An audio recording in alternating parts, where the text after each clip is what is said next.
Some people spend their entire lives fighting to afford a place they don't even enjoy. And lately, I've been asking myself a question that almost feels wrong to say out loud. Why am I fighting so hard to stay? I live in one of the most expensive places in the world. I'm not going to say exactly where because I enjoy having at least a little privacy. But just understand that everything here costs money. Rent is expensive, food is expensive, going outside somehow becomes a financial decision.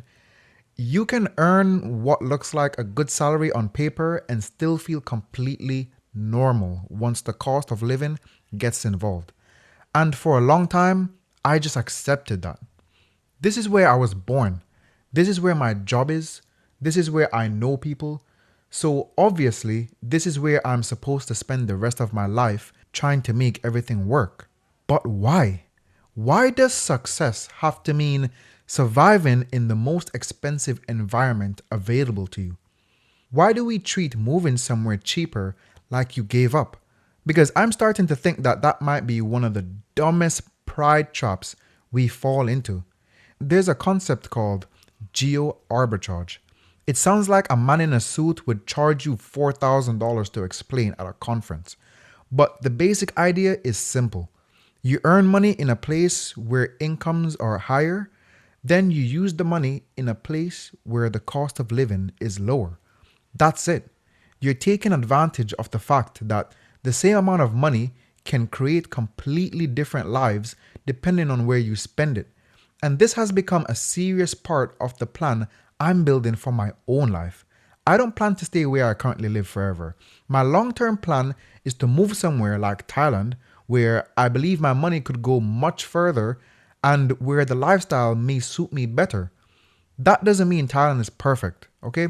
It doesn't mean I'm going to land at the airport and suddenly every problem I've ever had just disappears while somebody hands me a coconut. I would still have to work.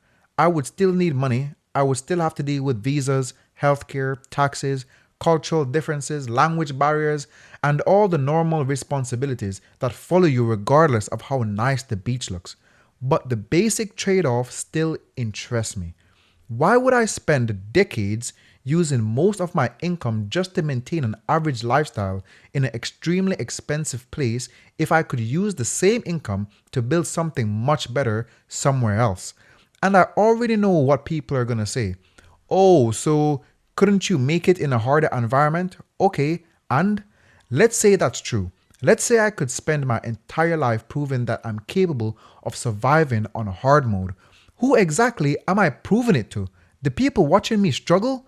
Because I think a lot of us quietly build our lives around looking impressive instead of actually enjoying them. We want the expensive city, the expensive apartment, the job title, the address where people recognize. We want to be able to say we made it in New York, we made it in London, Toronto, or wherever else people have collectively decided represents success. Meanwhile, we're paying a ridiculous amount of money to live in a space where opening the fridge and the bathroom door at the same time becomes an engineering problem. But at least the postcode sounds impressive, right? Look, I don't care about winning that game. I care about building a life that actually feels good to live. And if there's an easier route to that life, I don't understand why I'm supposed to reject it just to make my struggle look more respectable. We do this in other areas without feeling ashamed. Companies move parts of their operations to places where costs are lower.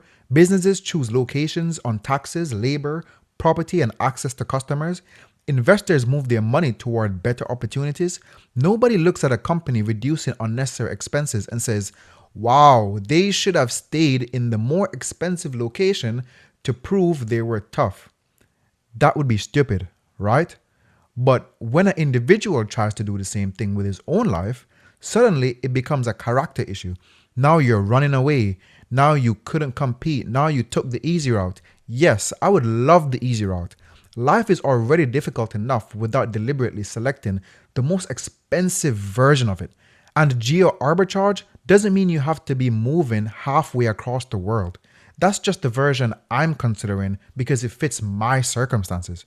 You could do this inside your own country. You could work remotely for a company based in a high-paying city while living somewhere cheaper. You could build a business that earns money for customers in a stronger currency.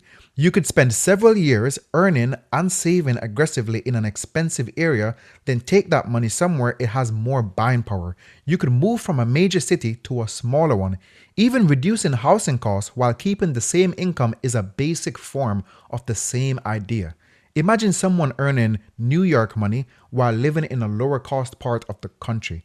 Their salary didn't change, but the life that the salary can purchase changed completely. The difference could mean a larger home, more savings, less financial stress, more room to invest, or simply not feeling personally attacked every time rent is due. And that is the part people miss. Your income does not exist in isolation. $100,000 salary means one thing in one location and something completely different somewhere else. People love to compare salaries without comparing what those salaries can actually buy. Someone can earn less than you and still have more space, more free time, more savings, and a generally calmer life because their expenses aren't consuming everything. So when I think about becoming financially successful, I'm not asking, how can I earn more? I'm also asking, where would this money give me the best life? Because earning more is only one side of the equation. Where you choose to spend your life matters too. But I also don't want to romanticize this. Moving somewhere cheaper without a real income plan is not geoarbitrage. That is just being broke in a different country.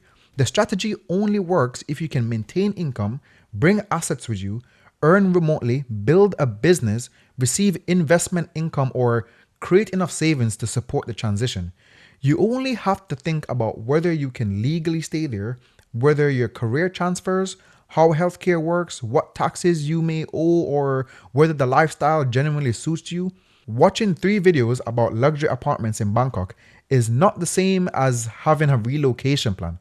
The internet will show you a beautiful condo, cheap food, a rooftop pool. It may not show you the visa paperwork, homesickness, cultural adjustments, or the moment you realize you cannot read anything in the grocery store. That matters. This should be a deliberate move, not an emotional escape. My plan isn't to wake up one morning, quit my job, and disappear. The plan is to build first, increase my income, develop skills that aren't trapped inside one location, invest, build assets, create businesses or content that can continue earning money regardless of where I live.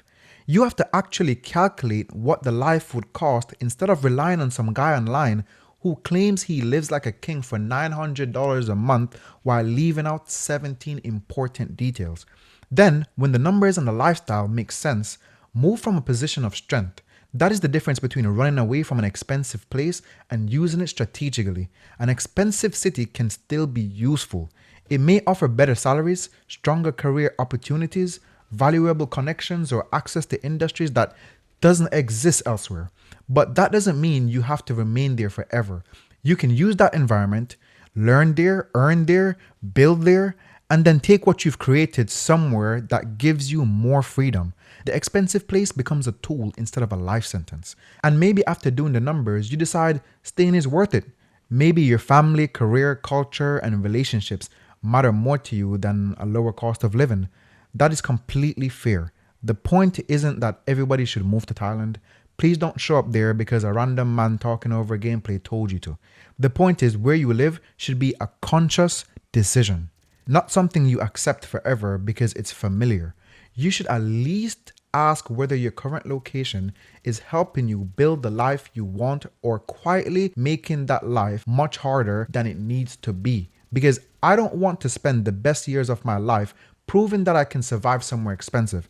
I want to build financial freedom, have more control over my life, and create a life that money can actually support. And if that means taking the income, skills, and assets I build here and using them somewhere else, I'm completely fine with that. I'm not trying to win the hardest version of life. I'm trying to build the best one I realistically can. If you've liked this video, like and subscribe, and put in the comments down below, if you were to move, what country would be the dream country that you would move to? Peace.